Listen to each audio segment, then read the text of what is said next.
Rap and Reason Podcast with Dr. Jeremy C. McCool and Earl Hopkins. All right, we back at it again with another episode of Rap and Reason Podcast. I am one of your hosts, Dr. Jeremy C. McCool. And I'm Earl Hopkins. What's good, bro? What's good, man? It's been a long week at Westchester, man. A long week at Westchester, man. Episode 53, man. We are down here working a media camp, you know what I mean, pouring into the youth. Working with some talented kids, man, some talented Philadelphia young people, man, and helping them create media projects. I'm leading the podcasting track. My boy here is leading the digital journalism track, man. It's a great camp, man. No, it's great. It's dope, man, and it's good to tap in with like Philly area youth too. Like it makes you like, because it's one thing to do your profession, right, and become an expert within it, but it's another to like be able to teach those things. Like more so, yeah, the skills is nice too, but like some of the wisdom and just growing up, especially of a person of color. You know what I mean? Because as most of the students are, so if not all of them. So yeah, it's good passing that wisdom along too. So like it's a dope combination. Yeah, man, definitely a great initiative. Shout out iCamp Media Academy. But what's interesting about it is, man, let me tell you, working with young people, because we're working with high schoolers, nothing will make you feel old faster than a comment from a young person. One of these students told me, put on some R&B music. Can you put on some old school R&B music specifically? And I said, oh yeah, what old school music you want? She said Ashanti. That's crazy. I said Ashanti is old school? But I guess if you're 16, Ashanti is old school. Yeah, because a lot of them were born in like 2000s. Nah, like what, 03 or something? Nah, probably younger than that. Older than that, probably 08, yeah, 07. Yeah, that's crazy. So yeah, that to them is old school. Ashanti came out, what, 2001? Yeah. 2000, you know what I mean? So that is old. I was like, wow. That's crazy. I'm thinking she was at least going to say, like, go back further, like, you know what I mean? Even Usher, at least Usher was out in the 90s. I'm like, Ashanti is 2000s. Yeah, that makes sense, though, that it's old. Because imagine us talking to our, like, you know, a generation above us, and we're like, yo, play that old school. And they play, like, you know, like, I don't know, they play mint condition to them or something. That's definitely old, though. But, like, maybe it's not to them. You know, it just depends on who you're talking to. And maybe because I grew up listening to so much older music that, like, I grew up listening to a lot of music that wasn't from my era. Mm-hmm. So, like, even though, like, New Edition and all of that isn't my era, I listened to it growing up. So, to me, it's like, I don't view it as, like, when I think of old school, I wouldn't even think of, like, New Edition and, like, 90. Like, I wouldn't think of that. I would think 80s and beyond. Yeah. And if you really want to, it depends on people's old. Like, cause like I'll play some Marvin Gaye, What's Going On, or I'll play El DeBarge, bro. Yeah. And like my girlfriend, we're the same age. She's like, oh, you really went back. I'm like, yo, like this is what I consider old school. Like, no, my girl did the same thing. I put on some James Brown. She look at me like I'm ancient. Boy, I put on James Brown. She be looking like, nah, this is old. Or Isley's. Like my favorite group is the Isley Brothers. So when I play Isley Brothers, she be like, oh, you in your old bag for real today. Got some baccarat on the neck or something. Yeah, she be like, you in your old school bag for real. Yo, I showed them, because I was showing them photography today. I showed them one of the clients that I like photograph as an example of how you edit certain things. And they were like, oh my God, is that your daughter? I was like, bro, this is a 25-year-old, bro. How old do you think I am? They think you 52. That's what I'm saying. I think it's a name. Mr. Earl, yeah, it rings off like an old man Earl. name, yeah. Is that what they call you, Mr. Earl? Okay, they call me Mr. Hopkins. Some call me Mr. Earl, though. Mr. Earl it's crazy. Creepy Mr. Earl sound like you got a pension. For sure. Yo. Senior citizen vibes with that one, man. Nah, man. Yeah. Shout out to the kids in the camp, man. We looking forward to some great media projects that will come out of this camp. I'll probably post some pictures on social media later from the camp, man. They doing some great projects so far, so yeah, man. We got a lot of hip-hop to talk about. Man, before we get into it, man, thank all of y'all, all of our new subscribers. We appreciate you all for coming over, man. We almost at that 400 subscriber mark, man. You know what I mean? And, we appreciate y'all, man. And keep supporting the show, keep spreading the word, and we'll keep on bringing you new hip-hop coverage. All right. Commentary, Yes, sir. All right. So episode 53, man, we got a few things we'll get into. On this episode, we're going to talk about best album covers. Yeah. We're going to talk about Sekpta's new diss record to Joyner Lucas. Yes. And we're going to recant some stuff that we said before a little bit. Just Yeah. a little bit. I'll backtrack slightly. Like, I mean, not a lot. Not that much. Not a lot. Not a lot. Yeah, not for me. Yeah, nah, but a little bit. Best features in rap. We're going to talk about Clipse selling over 100K the first week we're going to talk about. Almost 120. Yeah, we got to get into that, man, and what that represents for hip-hop. We're talking about Larry June's newest album. We're talking about Tyler, the Creator's newest album. And, yeah, that's what today's show is going to look like. That's a little overview. Yeah, man. All right. So, recently, Sekpta, he released another diss track in response to Joyner Lucas called Round 2. Okay. What was your thoughts when you first heard this track, man? I liked it. You liked it. Okay, that's an upgrade from it being Cheeks, the first one. First one was garbage. Yeah, and man, I still stand. So I'm not retracting that. But he raps better than I thought he could rap. Yeah. And on round 2, I was like, oh, he got busy, and it was way more direct. The rapping was just way better on it. Way better. The flow was better, and he was being, as you said, just more direct and calling bro out, like actually saying tangible stuff that we can say, oh, he got it. Yeah, I think okay. I think the first one was a warning shot. And I think he even said that on the record. That was like a little warning shot, which I like in hip hop. I like the warning shots, but I think the warning shot got to be decent still. It got to be good. The warning shot shouldn't be trash. It shouldn't be a yelp. It should be a bark. What? It shouldn't be a yelp. Like dog. Oh, okay. Dog terms. Like, it should be a bark or a bite. Yeah, like, you know what I mean? I agree. I agree. You should start off with a little bass in your voice. That's all I'm saying. That one wasn't it. So this one got some bark to it. Yeah. So I got to shout him out, man. I'm looking forward to Joyner Lucas responding. Joyner Lucas just dropped a new album. We haven't listened to it yet, so we'll review that on the next episode most likely. But he kind of released it right before Joyner Lucas is released. To kind of like Joyner Lucas is in promo mode for his album, so he hasn't responded yet. But I'm assuming he will within a week. I'm assuming within I 3 can't days. see probably within the next 2 days. Yeah. I can't see him letting this linger too long, because I think this Sekpta, this record is getting good feedback. Mm-hmm. So I think he's gonna respond again, and we'll make sure we cover it on here. But I'm excited about the back and forth, because now I see that he can rap. You know what I mean? Yeah. He there a little bit, and he stepped it up. And Sekpta is known for, being influential and impactful in the grime movement. That's not the type of music I really listen to. Mm-hmm. I don't gravitate to that. Yeah. So I knew he was talented, but I think that you never know how that's going to translate over into a diss record. Exactly. You're not, and it should translate better than the first one. That's why I was like a little taken aback, because I'm like, yo, this should be better.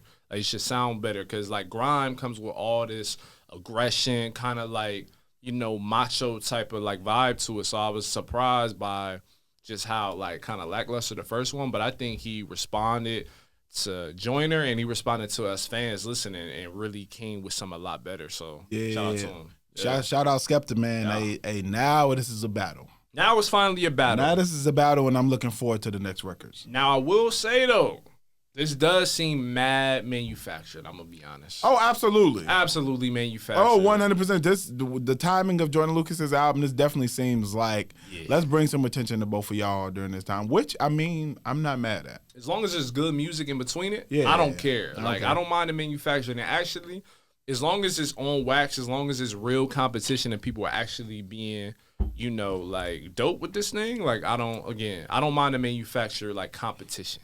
Here's the thing, it's not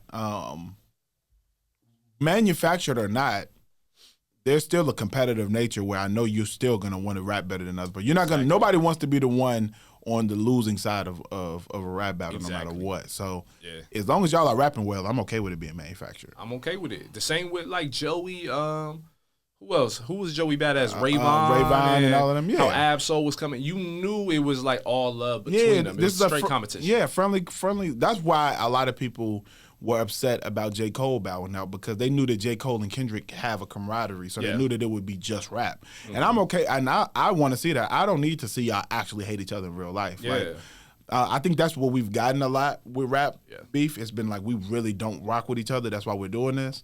And I don't think it has to be that. It doesn't have to be that, bro. Like, keep it organic, keep it music, and better things will come from that. Yeah, I think. Yeah, I agree, and I think it also sets a precedent. I saw an interview with Ja Rule recently talking about how negative rap beef and battling is for the business of music, because now promoters or concert venues are like, I can't have him here because he's affiliated with this group, he's affiliated with this group, they don't like each other, so y'all can't even be in the same spaces, cities won't book y'all at the same time, so it creates a different conflict level when y'all really don't like each other. And I think that's different than when y'all are going back and forth together. Like, I feel like if J. Cole and Kendrick had did their back and forth, they could have did a concert together the next week. Exactly. Same thing with Joey Badass and Daylight. Like we saw Daylight, Rayvon, all of them. I think that they can easily go and do a festival tomorrow and nobody's. I don't think they have real problems with each other. It's not real problems. You know what I mean? It's just competition. And I applaud every one of them for stepping up. And I applaud all of hip hop for doing that. I feel like after the Kendrick Drake thing, which, you know what I mean, one could argue it went a little too far towards the end with like people actually getting, you know what I mean? I'm not saying anybody was connected to it, but I'm saying that I think it boosted up the competition level, man. I think people were inspired to step up, whether it's for their own financial gain, marketability. I don't care as long as the music is there, bro. That's all I care about. And to me, now I will say this. I think the music usually turns out better when they really don't like each other. And that's unfortunate. Yeah, it gets a little disrespectful, but I like disrespect. Yeah, I like a little disrespect. You know, I hate to admit it, but when they when you really don't like each other, I think the records turn out better because you're like, you can hear the passion in the song. Yeah. So it's hard to fake that, but I think even with Rayvon and them, I think they did a great job. Even I don't know if Rayvon really don't like Joey Badass or not, but if they're really cool, Rayvon sounds on the record like I don't like you. Yeah. So I think it can be done, but I do think when there is a real situation where they don't like each other, I think sometimes the records come out better. It is, man, and we see the proof. We see like the Nas, Jay-Z who didn't like each other for a time, but who later patched things up and worked together later. You know what I'm saying? And made records together later. So yeah, man. So I think that I'd much rather milder records if it means no violence is involved. Exactly. So if it takes that element out of hip hop, I'm all for it. So yeah, man, y'all keep this up, man. I like good rapping. If this makes everybody push their pants forward, keep doing it. Keep at it. Keep at it, man. So yes, sir. Shout out Sekpta. I'm looking forward to this new Joyner Lucas record, man. And we'll be reviewing it. As long as it's good, we'll keep reviewing it. Yeah, we'll keep getting into it, man. Another topic, man. Yeah. I'm shocked we haven't covered this on this podcast already. Yeah. We thought about it and we were like, man, we've never talked about the best rap album covers. We haven't. I know you're a big cover art guy. I'm a big cover art guy because I can name the worst cover arts I've ever seen, but I never thought about the best one. Maybe I'm just a natural pessimist. Yeah, I was gonna say that just might be what it is. I'm a natural hater. I'm gonna be honest. You went straight to which ones are trash. Yeah. But let's talk about the ones, and we might be able to do a little segment at the end about which ones do we just completely didn't like. Yeah. I think that'd be good too. But let's talk about. We can go back and forth one at a time on some that we really rock with. Because I got to give this a little thought. What are some of the best rap album covers of our generation? I want to start off with one. Okay. And I have to give this one, take the music out of it, just the actual cover art. Illmatic. Illmatic, yeah. And the reason why I have to give it to Illmatic is because it set the precedent of using baby pictures on your cover. It was like, was it not the first? I think it was first. I think that and Ready to Die came out the same year, but Illmatic came out before Ready to Die did, so I got to give it to Nas. I don't know whose cover art was created first, but I'm going to give that one to Nas, Illmatic. And since then, you had the Carters. Yep. You don't have that. You don't have Ready to Die. You don't have, who else? There's been some other people who've used kid pictures. But hella people. Countless. Yeah. That's become like a trend to use your childhood pictures on your cover art. And I think the Illmatic kind of set that precedent in hip-hop. So I'm going to start off with Illmatic. I got to get that. And I just think the cover art just looks dope. And it's become iconic at this point. Now, the reason why I wouldn't have that at the top, it's dope. It's still dope and it inspires so much. I think as a symbol, it represents a lot.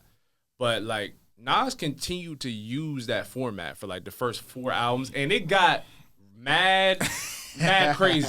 Especially, I think the worst one, I ain't gonna lie. He did keep it going for a little longer than I know a lot of people that love IAM's cover, like with the Egyptian and all that. Nah, for me, I didn't like it. It was a little much, bro. Yeah, that's not my favorite cover art by Nas. I think Nostradamus is probably, I think I Am is worse. But Nostradamus with him having that monk hood over him, where like the Jedi like hood over it. I'm like, what are we doing? Yeah, but like the first one is like. But that first one with the transparent where you can see the city in the background, it's hard. Man. I ain't gonna lie. I think Illmatic cover art is one of those ones for sure. And I think even when you look at the substance of the album, about how he's talking a lot about himself growing up and you know how really what he witnessed in the streets, not even necessarily participated in. A lot of it is just like the stuff that he witnessed, observational. And having his childhood picture, kind of like I almost want to say humanizing him, sure. and showing like that this was a young kid seeing all of this stuff going on around him. It just was like the perfect pairing for an album. And I think like with It Was Written, because that's one of my favorite album covers for real. That's a hard one too. Like, you know what I mean? It went from his childhood and upbringing in Queensbridge all the way up to who he is as a man. You know what I'm saying? Yeah. So, like, those experiences he raps about on Illmatic and It Was Written, it's like what reared him. So it's kind of dope in that. Conceptually, it's dope in that way, too. Yeah. I agree. Yeah, so that one's got to be one. What else you got? What you got, man? Illmatic is on there for me. What else? Illmatic deserves to be on there. I would say, Kanye West, Graduation. Absolutely. I love it, bro. Like the artist's name is escaping me, but like I think he's a Japanese artist. If I'm mistaken that, let us know in the comments.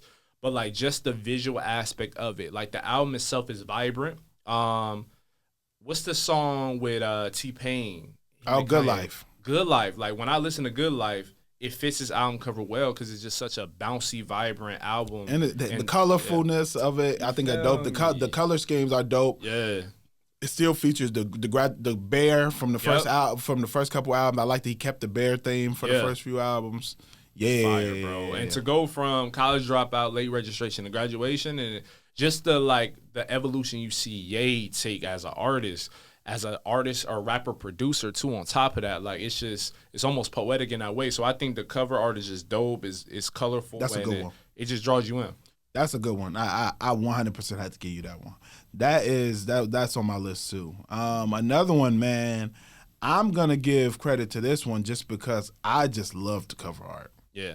And that is Food and Liquor. Lupe Fiasco. Yes. Him floating with the radio and the music stuff around him. It's hard. It's very fire. I always thought that was a hard cover. It's very 2000s, but in the best way, though. It is very 2000s. It's in the best way, though. Like, it's dope. I like it. I felt like that one, I felt like it fits the sound of the project a lot. Exactly. Yeah. It does. That was one that I always liked. Oh, man, this is tough. I would say Midnight Marauders. Tribe Called Quest. Ooh, that's a classic. With the faces. That's one of those ones. And Tribe always got like dope like cover arts. Like even like their most simple one, which is the Love Movement. I like the simplicity of it. I love the Low End Theory. I like their first album, People's Travels or Instinctive Travels. Like I love like just like their style of cover art. But that one to me, Midnight Marauders, is like at the top for me. That's a dope one. I got to give another one, man. This one might be a little unpredictable. And they have a lot that I could actually mention. Yeah. But for some reason, this one always stuck out to me. Stankonia by Outkast. I was about to say that one. That album, for some reason, I've always gravitated to that cover. I just think it's fire. With the black and white flag in the background, the pose, Andre like this. It's just hard. It's like fire. When they created that cover art, I just knew they were like, this is the picture we're using. Sure. It's just hard. I've always liked that album. I really could mention most of theirs, to be honest. I could say the same. AT Aliens is hard. AT Aliens is fire. That's a fire cover too. Yeah. But for some reason, Stankonia, I always thought that was a hard cover. Absolutely. I think an understated one. This might be a surprise. I think Reasonable Doubt. I like the blue tint. I like the cigar. I like the. It just fit the vibe. They did the marketing with the Rocawear like on the back of the thing, back of his jean jacket. That's a good one. It's just fly, and you know what I'm saying. And when you listen to the album, it immerses you into Ho's world, like his view of sorts. I really like Life and Times of Sean Carter, Volume 3 too, like where he's in the middle of New York. I'm assuming Brooklyn with like I don't know. I can't explain it, but yeah, that's kind of dope too. Yeah. But I think Reasonable Doubt. Did I say Reasonable Doubt? I definitely meant Blueprint. Blueprint. That's what I was thinking. I definitely meant Blueprint. I'm tripping. Yeah, the Blueprint. Dude, that's the blue. Yeah, that one was hard. Yeah, I like Blueprint. Jay-Z got a couple hard ones. Yeah. I'm gonna go another one, man. This is one that's it's not that old, but it's I mean, if Ashanti's old school, this might be old. J. Cole, KOD. Yeah, that's to me that's one of the dopest covers of art of the last like decade. That's fire. To me, like the him, but especially because the whole album, for anybody who doesn't know, J. Cole's KOD album is heavily talking about the addiction. It's really addiction themed. It's talking about the younger generation being on drugs and the impact that has on society, what they're going through that leads them down that path. It's really that it's surrounded around addiction of all sorts, and the cover art of him just like as a king that's like clearly under the influence with the kids or like around him, and it's like showing that he's like control. It's just a really really dope. I have it in my office. I have a poster of it in my office. It's because I just think it's dope. It's dope. Like looking at it, it just makes you think, and it has the kids drugged up too. And I think it's even crazier because it's showing like how a rapper. I'm assuming that he's using King as a reference for rapper, but who knows? Yeah. But having all of this power and money and wealth, but them being under the influence and influencing the kids who has under them. Also being under the influence, and I think that it was a dope like representation of what the album's actually, the actual content of the album. For sure. So I got to give J. Cole credit for that. That was one of the better ones I've seen of the last 10, 15 years. Easily. And I think it's a classic, bro. And it's no mistake why so many other rappers have used this artist style. Snoop Dogg's Doggy Style. Oh, that was hard. The cartoon? Hard, bruh. Like, and I think at that time, that was like the first. So to do that and then for the game to then use that artist to do 1992 and the other artists like trying to like not bite but borrow that style, that artistic style, man, is fire. So that's how iconic it is. Yeah. I'm going to give a simple one. It's simple, but it's hard. NWA, straight out of Compton. Them just in a circle, just looking down and having the shot that's going up. That is probably the most simple cover they could have ever shot, but it's fire. It works, though. Yeah, sometimes less is more. Yeah. Oh, I got a simpler one for you. You're not going to agree. Oh, Lord. Where we going? Jesus.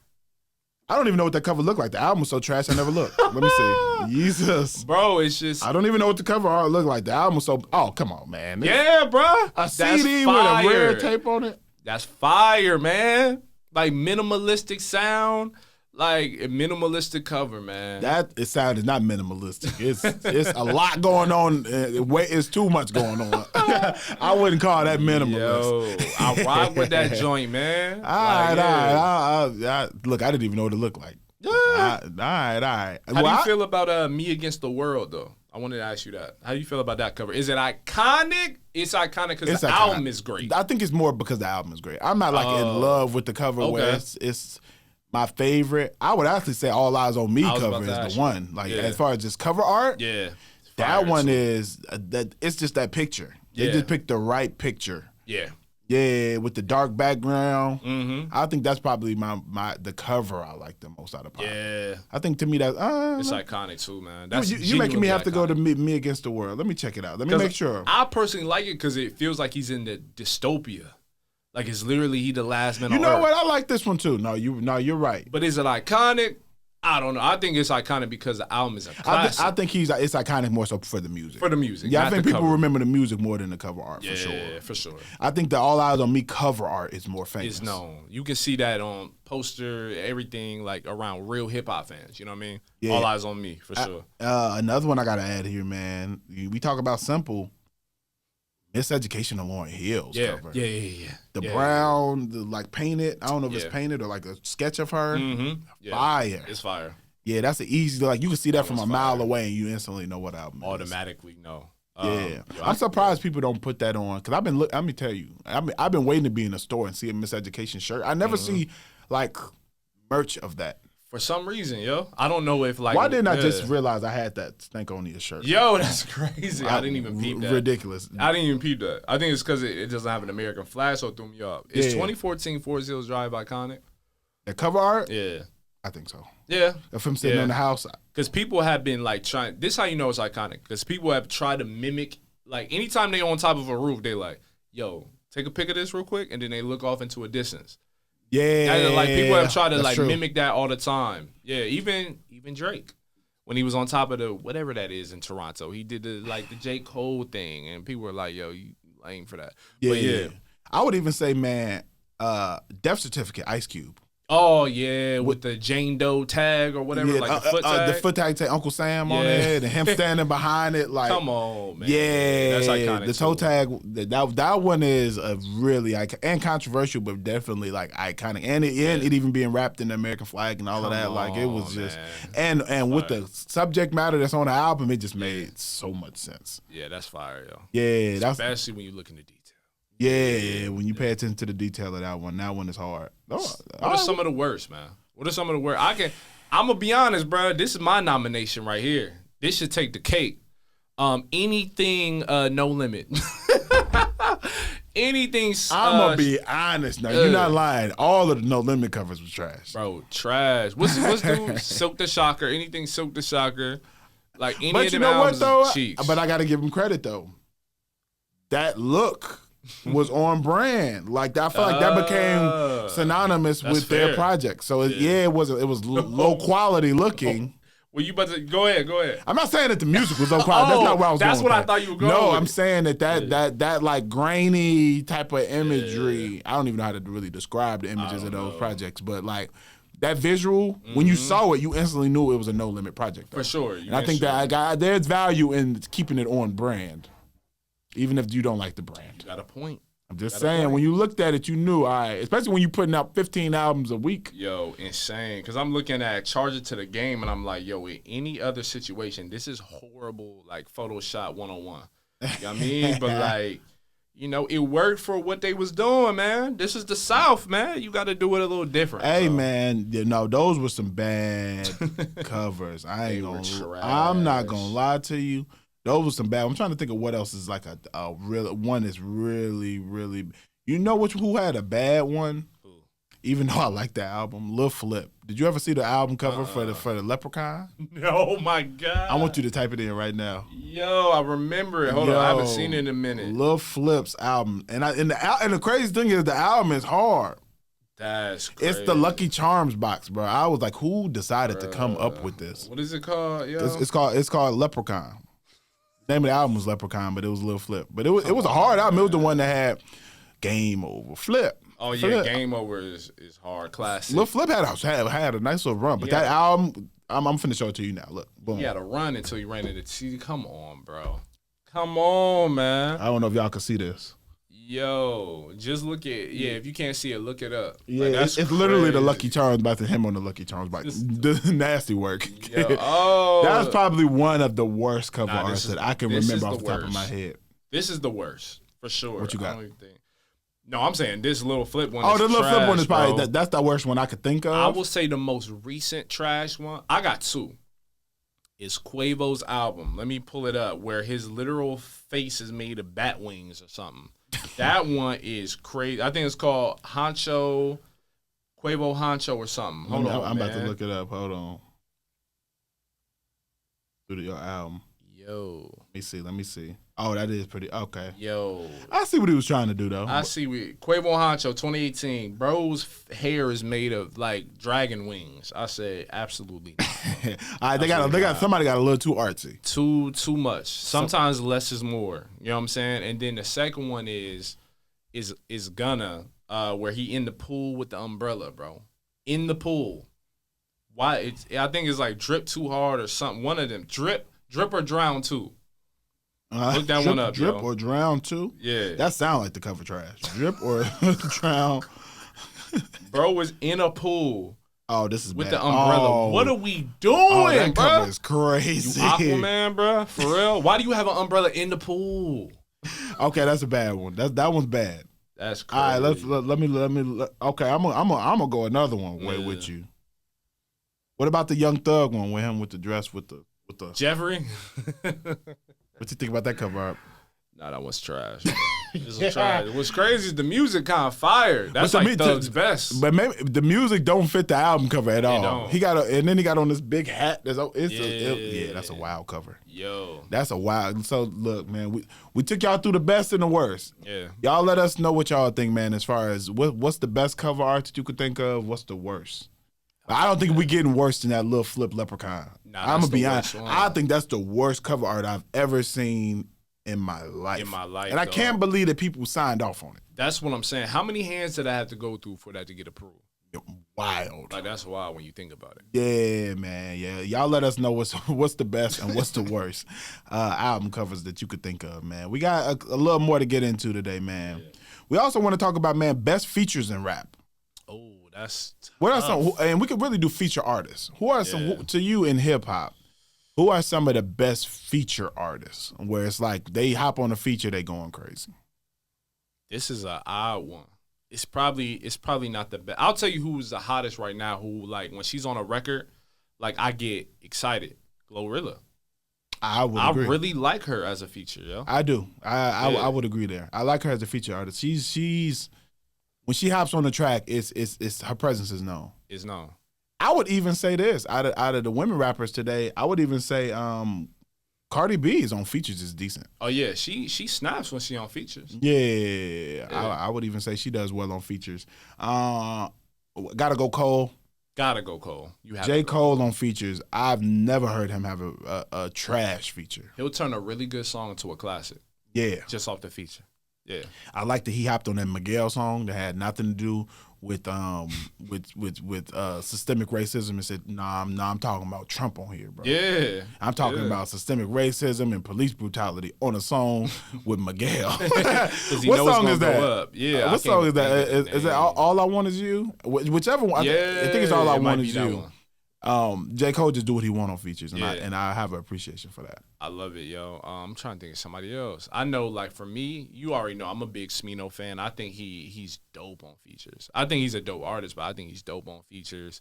Who else? Kendrick, we know is going to go crazy on features, but we got to talk about Wayne. Wayne, okay, legend. Wayne on features is always going crazy. Even when he's not even talking about the subject matter itself. He's still going crazy. It's Wayne. Yeah, absolutely. Yeah. And he had a run, man. He had a run in them early in 2000, maybe 8? Yeah, 08 he was on fire. I would say like 08 to like 2011. He was on fire. Stupid. Like, I mean, hopping on any, but you were going to listen if it was a Wayne feature, even if you didn't like the other artists. Like, you were like, okay, I'm going to listen. It's Wayne on there. Yeah.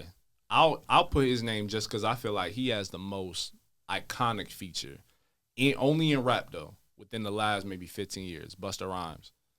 Okay. I'm not mad at that. Look at Me Now, changed the game. Like, everybody, like, because I've been to his concerts, I've seen him live, people be like, yo, everybody, like, stop for a second. Like, he's about to do the Look at Me Now verse. And it just hits crazy, bro. Yeah, I can see that. And Busta Rhymes has had a lot. I mean, when Tribe Called Quest Scenario.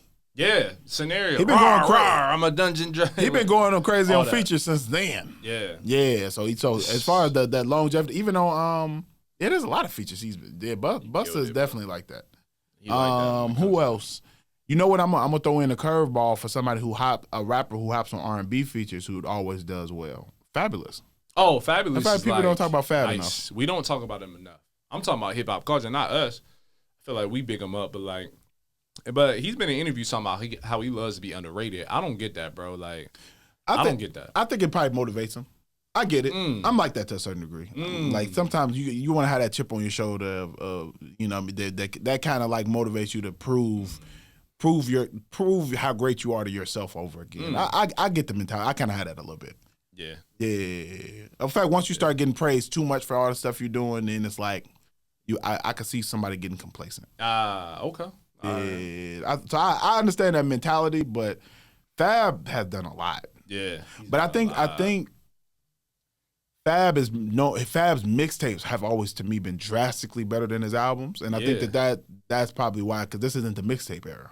I wonder what it is, man. I don't know what the switch is. Like, I'm sure label situations have to do with that because you don't have as much creative liberty. Yeah, but like, yeah, man, mixtape Fab is like a whole nother level. Like soul tapes and all that. Definitely. I'm trying to think of some other features, bro, that just hit. I feel like we missing mad of them. Oh, we missing a lot of features. Hella. Yeah. I would throw Travis Scott in there. Not because necessarily every verse is like iconic and memorable, but because when Travis is on it, he'll change the song. Like, he'll change the whole environment, the whole soundscape. Like, it just changes. You know what I'm saying? And for the better in most cases. You know who did that first? Who? You talking about features on hip hop records? T-Pain. Oh my God. T-Pain is the one. Hey, that's T-Pain to me is one of the most underrated artists in hip hop culture to me. Absolutely. I don't think we do not appreciate T-Pain's contributions enough. And the reason why I say that is because longevity of music. When you listen to T-Pain's music comes on now in any spot, it puts people in a good mood. If you hear Buy You a Drink now, out. Man. Yeah. People are lit. You hear half of like T-Pain's records aged really, really well. They did, yo. Just when you thought auto-tune would kind of like, grow old, I think it's had number one, people are using it in different ways now, so it's never necessarily died. But also, like T-Pain, like as far as a writer, he's an underrated writer too, so that music still has a place in today's sound. You know what I mean? So and his music still sounds, because it's written well, his music has all ages. I'm Sprung is still hard today. In Love with a Stripper is still hard today. It's still like hard. A lot of his music just aged gracefully because they're well written. Exactly. Yeah. Another one, and produced well, is I may have lost it. No, I got it, I think. Well, who was I about to say? You said T-Pain. Bryson Tiller. I think Bryson Tiller is an R&B artist. But, like, he can rap here and there. Like, so I'll put Bryson there. I don't know how many features I've heard Bryson Tiller on, to be honest. He got some iconic got a lot of ones, man. Especially on, like, Khaled stuff. Okay, that's true. That's true. Yeah. I think SZA can be a good one, when we need an R&B element. Yeah, SZA's collabs with Kendrick have all been dope. But when it comes to, like, singers, iconic in hip-hop, we can't go without saying Nate Dogg. I know we talking about current artists, but Nate Dogg is another level. Nate Dogg is a legend on features. Like when Nate Dogg... He changes the whole vibe of a song. Even him on 50 Cent, 21 Questions. Oh, come on, bro. Yeah. Hard. Like he made me like that song way more than I would have liked it if he wasn't on it. Yeah. And it's already I feel like he's probably the main reason I like the song, to be honest. For real, just the hook? Yeah, the verses are cool. Like the concept is cool, but I feel like if you take Nate Dogg off the song, I probably don't like it. That's how I feel about a lot of the Dog Pound album. No, that's not true. I actually still like it without him. But, I'm like that with a lot. Most of the songs Nate Dogg are on, he made me like it more. I don't think Regulators hits the same without. No, absolutely not. The beat is crazy, but like without Nate Dogg on it. What's the one? Hold Up. When I'm listening to that song, I'm waiting for that part. Yeah, for sure. Yeah, I'm waiting for Nate Dogg's part on a lot of those songs.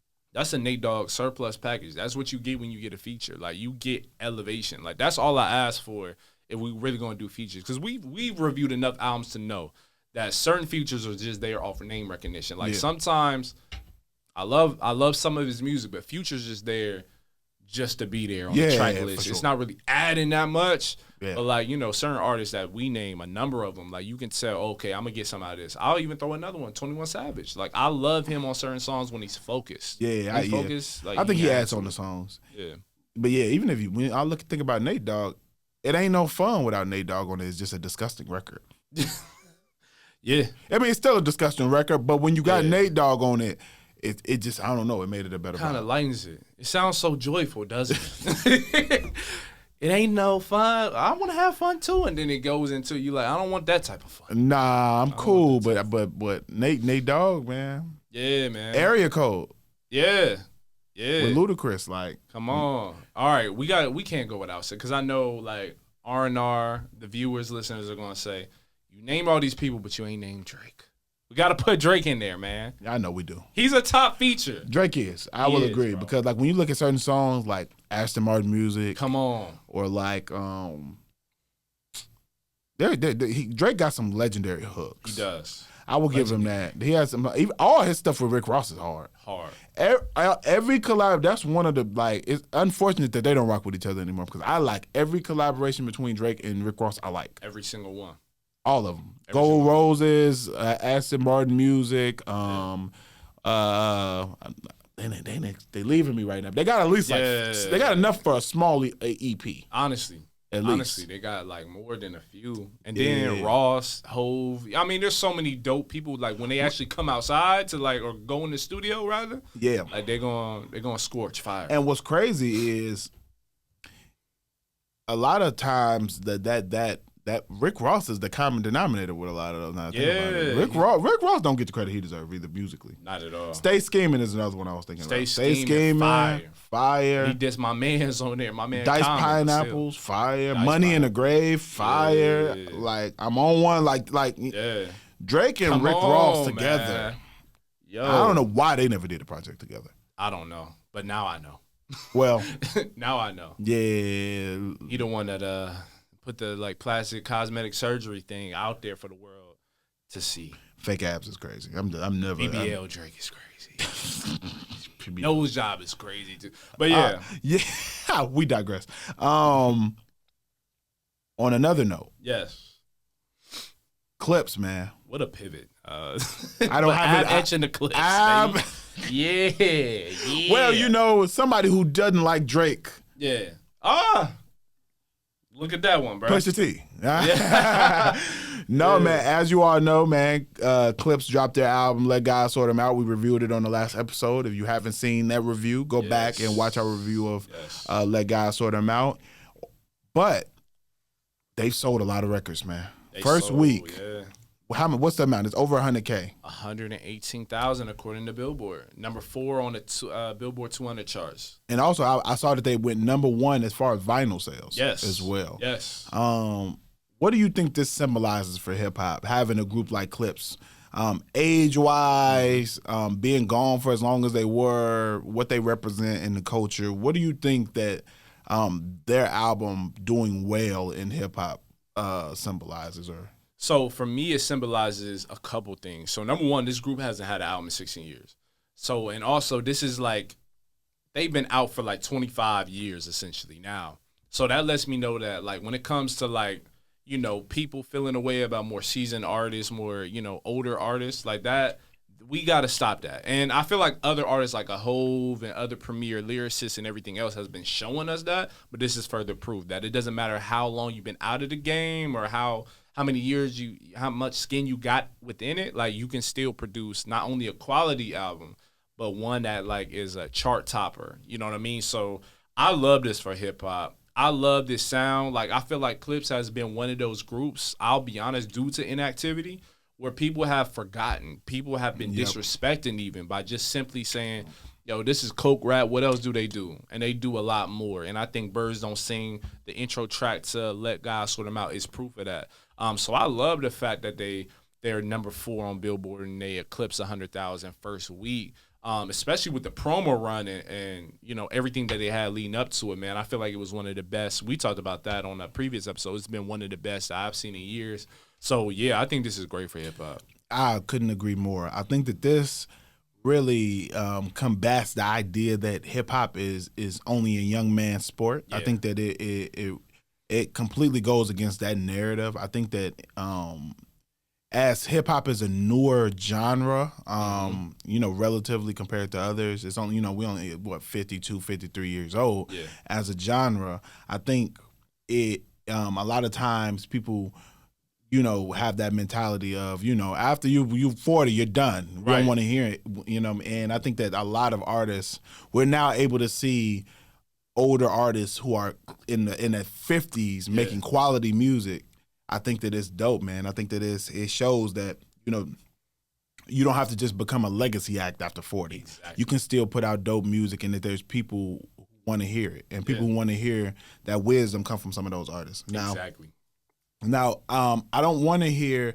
I think that Clipse were able to do something that was different, where they still sound like them 16 years ago, but they were able to put a little bit of a more mature spin on some of their rhetoric. Sure. I think they always have a little bit, especially Malice, I would say. And I'll shout out some of his songs later, one of his songs specifically for Hidden Hits. But I think that a lot of their music has always been more than just drug dealer rap. Exactly. It's always been that. There's always been verses or moments where they talk about the negative elements of selling drugs. Exactly. I think that just because they're talking from the standpoint of someone who did sell drugs doesn't necessarily mean it's saying, hey, you should go and do this. And I think that sometimes they get a bad rep for that. And I think that this project made it undeniable that, like, hey, you know, we mean way more to art, to lyricism, to music than the narrative that people have started running with because they've been inactive for so long. Exactly. And as I a couldn't group, agree more. Yeah, absolutely. Yeah, man, I think it's dope. And an example of this I want to give you all is there's a track called "I'm Not You" that was on that album, and I want you to listen to Malice's last verse. Malice's last verse is literally saying like, I'm a terrible person for selling drugs to the community. Like he even says it, like almost verbatim in the song. And you know, for what I've done and the fact that I continue to do it and what that kind of meant for his morality or even his moral compass. So they have records like that that I think people ignore. Same thing with Jay-Z. Like a lot of people will say Jay-Z just glorifies selling drugs or whatever, and I always combat it with like I'm like he has songs that are saying like I regret doing this stuff, but people only pinpoint the ones that they feel like glorify it. So yeah, but I think it's dope, man. I think it's for you know, artists who've been around that long to be able to move this level of records and draw this much attention the way they did it. I think it's dope. It's dope, bro. And again, I'm glad we're here to celebrate it. And I feel like all of hip hop, all of music is celebrating this win. It's a win, bro. Yeah, I know absolutely. some people are going to argue like, well, I thought they were going to eclipse 200,000, or I thought they would land atop the Billboard. Number one, they came out the same day as Bieber. We already know what the Bieber Hive going to do. You know what I'm saying? We already know what certain artists, Jack Boys 2 dropped, and now it actually topped the list, I think. Whatever, bruh. When it came to music, the people and like I was connected to, and just what I was seeing on social media and just online, the Clipse was at the top. I'm almost, you know what I mean? Let me say this. I'm almost certain that there is not much overlap between Bieber and Clipse. No. I don't think their audiences. No, they're probably 20 people total who like both. All right, maybe 20 people total who listen to both of those. But I did think that there were a lot of drops around that time. That's what I was saying. Yeah. But 100 in this era, that's a lot of records. That's a lot, bro. That's a lot. Usually artists, especially at that magnitude, don't drop on the same day. Like the last time I've seen that probably was like 2013 when Mac Miller, Cole, and Ye dropped. Yeah, same weekend. They usually try to avoid each other intentionally. Exactly. And I gotta think that might have been intentionally Sekpta. I don't know if Bieber's team did that intentionally because when I think about it, man, they've been rolling this album out for a long time. That's what I'm saying. If any, or maybe they just didn't think the Clipse would sell that much, and they were like, meh. I honestly think part of me feel like Trav and them pushed it up. I feel like they pushed up their date. I can see that. That's who I think. I definitely think that. And that makes sense with their situation going on. I can see that for sure. Yeah, that's the first thing I said because I'm like, some of these songs sound like throwaways. I feel like they just added on some tracks and pieces together and maybe push it out a bit earlier. I can see that. I think that's just my conspiracy. No, that's a good conspiracy. Yeah. I think that they try, especially with him throwing shots at Pusha on the album. That makes sense. I think that if you want to step on it, you need to step on it with something better. Yeah, exactly. Because and that was my the issue. Clipse album is 1,000 times better. That's my all opinion. I've been playing. Yeah, That's me all too. I've been going back to it, and it's still just as fire as a day. It wasn't gas. It wasn't like, it wasn't. I wasn't caught in the moment. Like I'm still playing it now in my car, and it's still hard. I'm still listening to POV. Still listening to POV. I'm still listening to FICO. I'm still listening to So Be It. I'm still listening to like a lot of those songs are just. And we forgot to mention something. Stove Got Cooks. Of course, we know we know he didn't have a verse on that song. He's on the hook. He should have had a verse on that song. He absolutely, but that hook is fire though. That hook made you want a verse on it. That's I agree. What I'm saying. Like I didn't even think about it. I was like, he didn't even spit. The inside out flips. Stove Got Cooks is like that. I don't know why they didn't get that man a verse. Come on, Fetty's so strong. You got to seal it with one eye closed. Come on, dude. Come on, bro. Like, what are we doing? So Fresh Prince turning inside out, like the jacket on front. Hey, he was rapping on there. Stove Got Cooks. Shout out to him, man. He a rapper. Yeah. All right, man. We got a couple albums to review. Yes. Larry June, man. Larry June released a project not too long ago. I want to make sure I get the name right. Larry June released a project called Until Night Comes. Ricardo Got Wings, one of my favorite producers ever, but especially now. Yeah, produced by Ricardo Got Wings, man. And what did you think about this project as a whole? The project had about 14 songs, 38 minutes though, not long.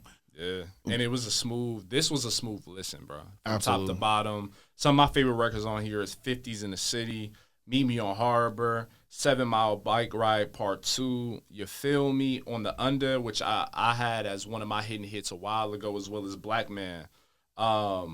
Yeah, like I love most of this project, bro, because anytime June and Cardo link up, you already know it's magic. And they have some type of like template. I don't know what it is, bro, when it comes to the samples, when it comes to like just the beats, June's delivery, like the whole, they just have this unnatural or natural chemistry between these two like rapper producers.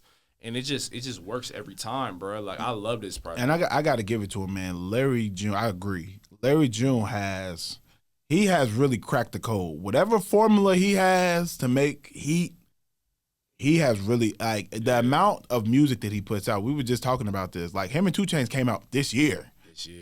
That's only some months old. So, like, to come off that and then drop another one that's still fire, he picks the right production. He's still talking the same fly stuff on every record, but he finds a unique way to do it and new fly stuff to talk about on the record. Yeah, man, and it's not even just with Cardo. It's special though. Yeah, I will say that they have some of my favorite records together, but he does the same thing with Alchemist. Same thing. You know what I mean? Harry Fraud. Harry Fraud's the same thing. It's like him and like he's really, really the amount of output from Larry June is impressive. This needs to be documented. He's the most consistent artist in the game, especially independent right now. Oh, 100%. At the top of the list, bro. You get the same Larry June, but it feels fresh every time because it's such a classic sound. Yeah, it's a classic sound. It's classic samples. Yeah. Like I said, he's taking slight risks on certain songs, but he's never going too far out of his pocket. Exactly. Because he knows that he does what he does the best in that range. That smooth, chill player, I'm riding around music, he does that better than anybody right now. Sure. And I think he knows that he's mastered it. So he's like, if this is the formula that worked, I'm just gonna keep feeding this. And keep doing it, bro. And you know, some people would argue, okay, you know, your stuff sounds the same, you're not. But sometimes it works. It works though. It works. And he'll know if we get sick of it because people will stop gravitating to it. Exactly. People stop showing up at the shows. I've seen him live. And, like, that music still pierces through. It may feel like a little too laid back for a show, but if you're in the right, you know what I mean, if you're a Larry June fan, you already kind of know what to expect. Yeah. There'll be some smoke, you know what I mean? It's going to be, you know. But it's a vibe, though. And he knows how to set that vibe every time. The formula, he didn't crack it, bro. Look, shout out Larry June, man. We're going to have to start having a different conversation about Larry June. Yeah. You know what I mean? And it's not that Larry June is some ultra lyricist or any of that, or even necessarily saying the most profound things, but he's rapping so consistently and putting out good music consistently, independently, and has built a real organic fan base. No pun intended. I know that's his thing, but he's really built an organic fan base, and I think it's to be documented, man. He's putting out a lot of heat. My favorite records on here too are some of the same as yours, man. 50s in the City, hard. That's been on repeat since it dropped. Hard. Black Man, hard. Meet Me on Harbor. I even like organic. He took a risk on here sonically, but I still liked it. Organic Free Range Chicken. You Feel Me? 100 Bags with Don Toliver I thought was hard. Yeah, man. Those are my main ones. I pretty much rock with most of the project. There's one that only had a couple skips for me. Overall, though, it's a smooth ride. It's smooth, man. I like this pretty much from top to bottom. Aside from a few, I can't even name them. Like, I feel like if I actually re-listen to them, I'll probably find a way to like them. Like, that's just how dope their chemistry, him and Cardo's chemistry is, man. Like, yeah, because even if I don't necessarily think his lyrics are the best on it, the production's so fire, it don't even matter. It don't even matter. Yeah, and you know I'm a lyric person, but Larry June's lyrics are never going to be bad. They're never going to be bad. They may not be profound. Like, you know what I mean? It may not have you turn your head like that much. No, he might be talking about $100 candle or something on there, but it's still going to sound. It works. The way he's going to phrase it is going to sound fire. It's going to sound fly. Like, okay, like, let me save up my chips then and get that little pumpkin spice candle or whatever. Yo, I've heard Larry June talk about some stuff that I'm like, what is he talking about? Yo, for real. But he'll talk about a bike ride, like a little run with his son or something. I don't know. He'll be talking about some smoothie place that he go to. Yeah. Man. It's real life rapish, but it's dope, man.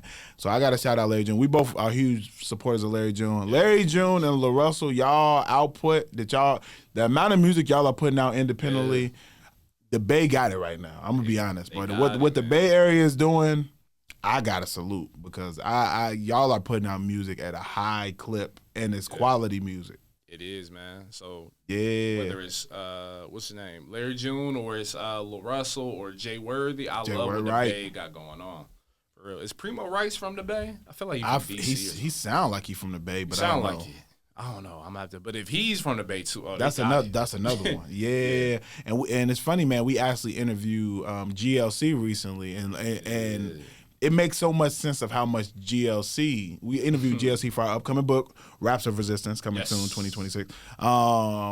We ended up interviewing GLC for, and it's funny because he was really like shouting out Lil Russell and Larry June, which makes sense because he was making that player music back then. He was. You know what I mean? So it's real cool to see like that those two different generations still meshing and doing music together. It's hard. Yeah, man. Hard, man. Yes, sir. What else we got, man? We got another album to review. Don't Tap the Glass by Tyler, the Creator. This dropped randomly, dog. This dropped on a Monday. Very, very random. I have to agree right with you there. Tyler, the Creator, Don't Tap the Glass came out. How many tracks are on this project? Man, what is it? 10 songs, 28 minutes. So this is a short offering, almost like a tease to an extent. Yeah, I would agree there. And I remember, man, so his last project we gave very high praises of. What's the name of it? Give it to me. Chromacopia. Right. I remember we came up here. That was the first Tyler, the Creator project that I listened to from top to bottom. And I was open about saying on here, I never gravitated to Tyler, the Creator music. It was always just a little too weird for me. Not his music, but his imagery and his brand and even the music, like the visuals to his music videos. It always was just a little off-putting to me. It's a little left to center. Yeah, and I remember saying like Cornucopia was shockingly surprising, like shockingly dope to me as far as like the music and his rapping on there. I say all that to say this. I don't feel that way about this. I say all of that. You know, you start with love. This ain't it. This ain't it. Not even a little bit. I see what he tried to do. But I don't like it. There's like 3 songs tops that I really like on here. Out of 10, which I mean, 3 out of 10 is, you know, it is what it is. Yeah. But I would say I like the title track, Don't Tap That Glass, Tweaking, hard. Fire. That one is hard. Stop Playing With Me is cool. Sucker Free is cool. It was one more on here that I thought was cool. It might have been Mama Them, maybe. It might have been Mama Them. But other than that, no. It's mixed weird. The first couple tracks sound like they're just mixed poorly. I don't know if he did that intentionally to make them sound like more retro.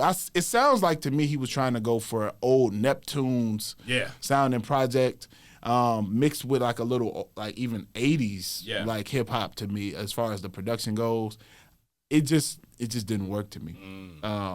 So yeah, this is not one I will be revisiting. Yeah, I'm guessing because of how short this is that this is just a teaser before another project.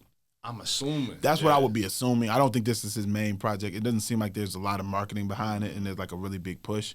But this ain't for me. And this coincided with like some type of art piece or something too, where it's literally like the cover art. It's obviously like him paying homage to like LL Cool J, I think. Okay, dope. And so there was like an art piece, like I think it was like some type of sculpture or something where it's in the glass, hence the name of the album, Don't Tap the Glass. Yeah. So that's cool. So let me ask you, before I get my take, so do you not like it because you don't feel, is it the sound of the album or is it that Tyler himself doesn't fit the sound that he's going for? All of the above. I don't like the sound, and I also don't like his version of the sound. So I think that I like house music. Yeah. I just didn't like the version of house music that he attempted to do on some of these records. It just wasn't. I just didn't like the production. I didn't like the production. I didn't think that. It just didn't work. It just didn't work for me. I think that I got the vision for it. So it wasn't like I felt like it was just awful. You know what I mean? Yeah, like I saw what his creative vision was for it. It's just like there's never a setting where I would want to play this ever again. Yeah. Okay. I feel different. You like it? I will be playing this. I like this, yo. Like, I like it, yo. What rave are you gonna go to listen to this?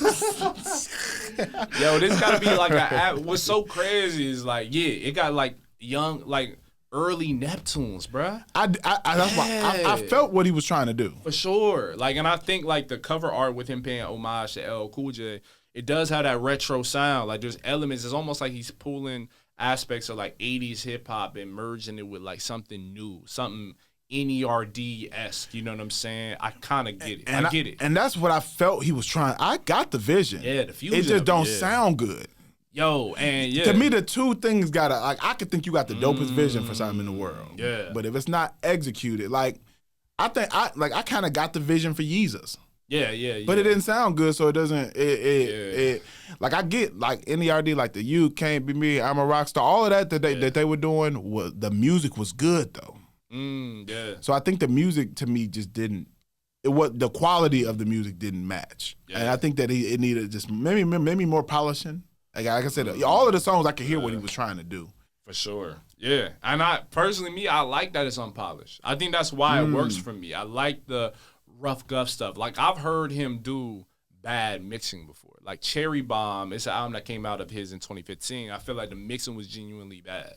This one, I feel like is almost bad intentionally. I'm not going to compare these albums at all because I know you're going to call me out for it. But don't you dare say Wu-Tang.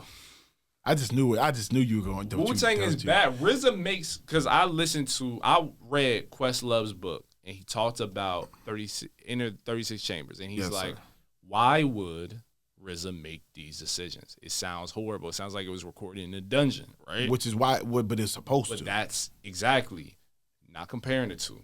Inner 36 Chambers is a classic album. This will not be considered a classic. But I like the fact that it's a little rough. Like, I feel like it's imperfect because he's trying to capture an imperfect time for some in rap. It's a golden era, but like there's like sonically we've made advancements. Well, I feel like he's trying to tap in. And I'd be cool if when he decides that he want to rap on the level of anybody in Wu-Tang Clan, all right, then I'd be okay with that. He can out-rap RZA. I love RZA, but that man cannot rap to me. His flow be like off like crazy. That's his flow, but what he be saying be all right. It'd be all right. I'd give him that. He can out-rap RZA. But what about everybody else? All right. Raekwon, Method Man, GZA, Ghostface, nah. And they just had their last show in Philly. And I'm so mad I wasn't there. Bruh, I was hoping my mans was gonna let me tag along with them. He did not. Man. Yeah. But nah, some of the songs I like, man. I like some of the songs you mentioned. Ring, Ring, Ring. I like Mom and Them, Sucker Free. Yeah, Don't Tap the Glass / Tweaking is the best song on this joint. Yeah, that song is hard. And Tyler said he wants to make people dance again. He's saying dancing is dead. And as someone who's been out, who goes out, you're probably outside as much as me, if not more. People don't really dance anymore, bro. I agree. You know what I'm saying? So we need this energy. So I'm not looking, when I was listening to this at a certain point, I was like, I'm not looking for this for bars. If I want bars, I can go to Flower Boy, Chromacopia for Tyler. What I admire about this project that made me like it more is that it actually sounds very different from the stuff Tyler's done the last 3 albums. I would say since Igor to about Chromacopia, he's made variations of the same. Even Flower Boy made variations of the same sound. Respect to Tyler, man. This is dope to me.